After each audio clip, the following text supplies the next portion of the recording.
ইউকেতে কেউ অসুস্থ হলে কি ডিরেক্ট হসপিটালে যেতে হয়? এখানে ট্রিটমেন্টের খরচাপাতিই বা কীরকম? চলুন একটু জেনে নেওয়া যাক।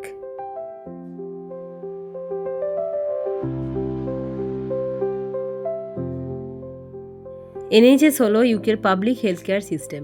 এখানে অসুস্থ হয়ে পড়লে জিপির রিসেপশনিস্টের কাছে আপনাকে পুরো ব্যাপারটা ইনফর্ম করতে হবে। তিনি যদি মনে করেন আপনার অ্যাপয়েন্টমেন্ট প্রয়োজন, তাহলে সঙ্গে সঙ্গে অ্যাপয়েন্টমেন্ট বুক করে আপনি ডাক্তার দেখাতে পারবেন। নন এমার্জেন্সি কেসগুলোর ক্ষেত্রে রিসেপশনিস্ট আপনাকে ওদের ওয়েবসাইটের লিঙ্ক শেয়ার করবে। সেখান থেকে আপনাকে আপনার যাবতীয় প্রবলেমের ডিটেলস ফিল আপ করতে হবে।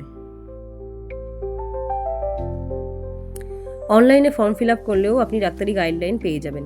প্রয়োজন হলে সেখান থেকেও অ্যাপয়েন্টমেন্ট বুক করা যাবে।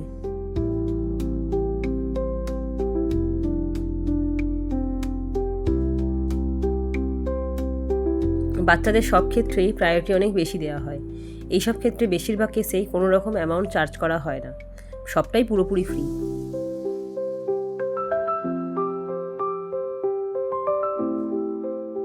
বর্তমান যুগে দাঁড়িয়ে এনএইচএস নিয়ে অনেক নেগেটিভ কথাবার্তা শোনা গেলেও এনএইচএস কিন্তু বিশ্বের one of the best health care system. বহু বছর ধরে এরা এইভাবেই মানুষের পাশে থেকে মানুষকে পরিষেবা দিয়ে আসছে।